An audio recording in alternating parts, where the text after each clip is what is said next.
Hi guys, welcome back. So our website is almost done, the Better Byte website, and we're about to put it live.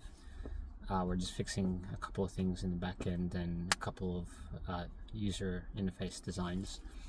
And yeah, I'll show you a demonstration, a video demonstration of what it looks like shortly.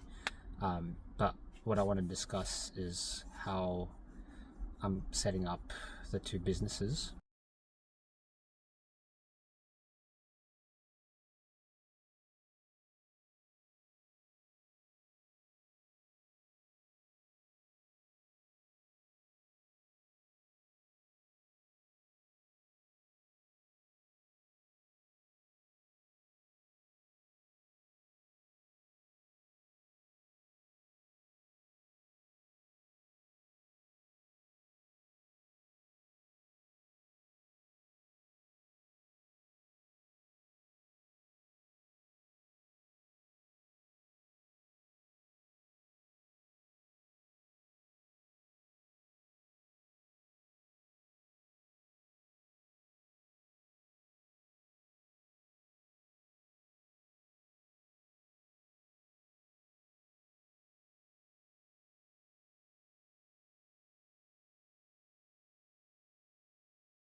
So initially I set up Better Byte a couple years back as a PTY Ltd because I didn't want it to be personally tied to my personal assets, because basically when I was operating as a sole trader, I realized that there was a lot of risky projects that if it didn't go too well, then and if issues arise in the future, then basically my personal assets can be in line, because as a sole trader you're basically trading as yourself, and your personal assets is business assets, right?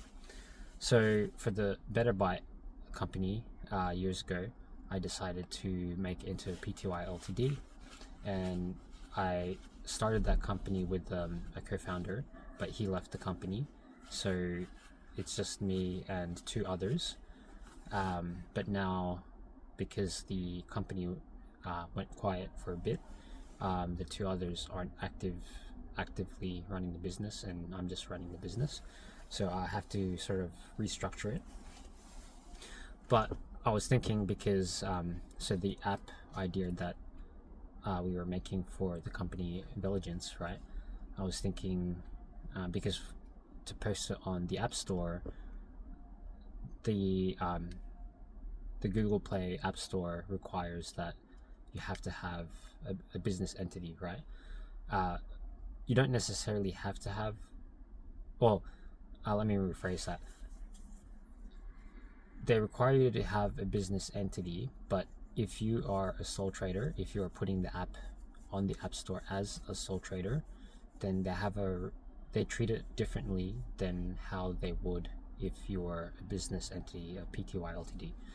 So essentially, if you're a sole trader and you're uploading the app in the App Store, then they have a requirement that you have to have, before it goes live, you have to test it with live users, right?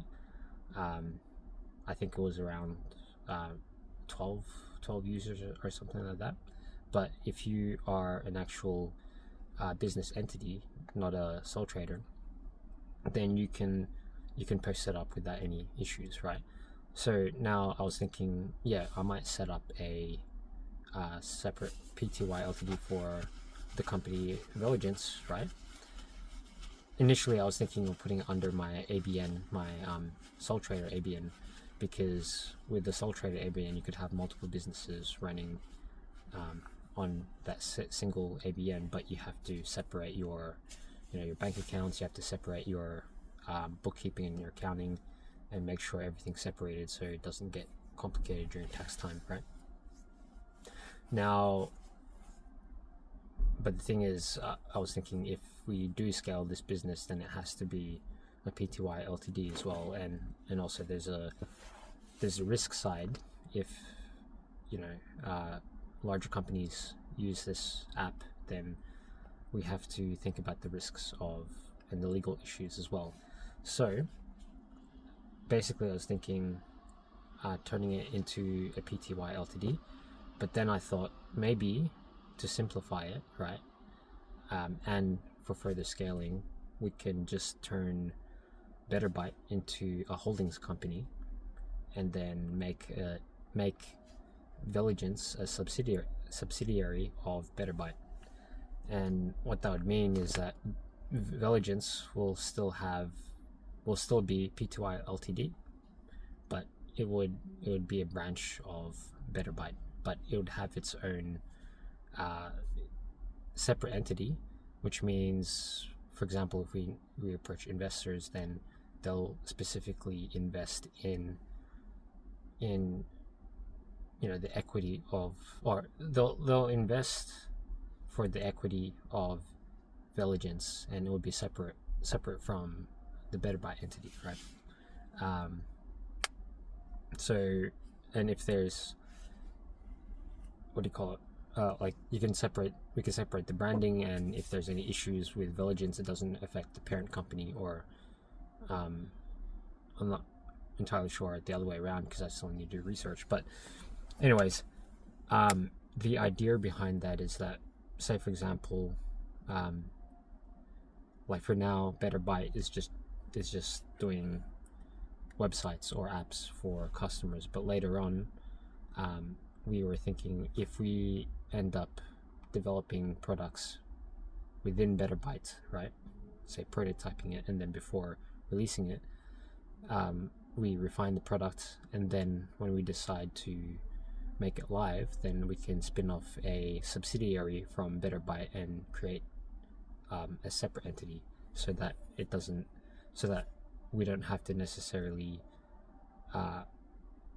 set up another company from scratch, but because we developed the products in-house, then we can easily spin off a subsidiary and turn that product into a separate company. So essentially Better Byte would just be a powerhouse. Like my vision would be Better Byte would be a powerhouse for products, and then it would provide services, and then later on it would actually create automation products, not just in software but in hardware and electronics and all that. But at that point we would have to get a lot of capital at that point, because hardware is very capital intensive. So that's why I'm thinking of starting with software first, and then later on expanding to hardware. Anyways, that's just my thoughts on the structure of the businesses.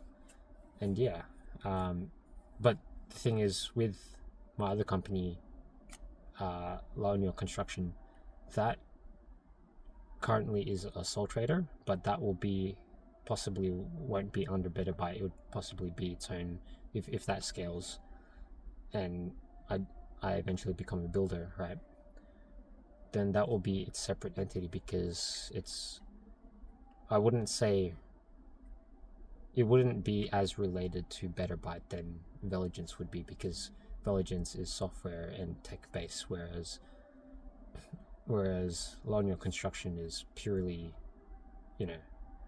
construction, and it's purely blue collar, right? So I'd probably keep that separate. Anyways, those are my thoughts on structuring the businesses, and yeah, I'll see you in the next video.